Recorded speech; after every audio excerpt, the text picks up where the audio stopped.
go ahead and turn our base leg. St. Charles traffic 43 Delta is turning right base for runway 27 St. Charles.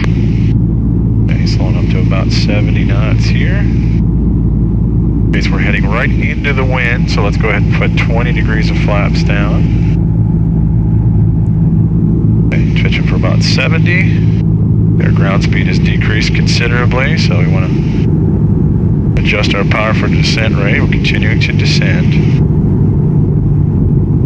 And we're going to have to wait just a little bit before we turn final and take a nice slow turn to final.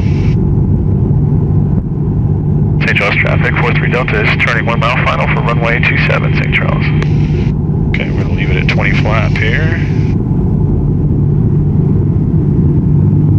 Okay, we're going to line up on the runway. A little bit of a slip in here as an updraft. So we got a little left wing into the wind and a little right rudder to keep it straight. A bit long. We're going to lift that nose up just a little bit. Oh, it's floating, floating, floating, floating, floating. On the center line, aileron into the wind. Elevator all the way back. And we'll go ahead and exit the runway.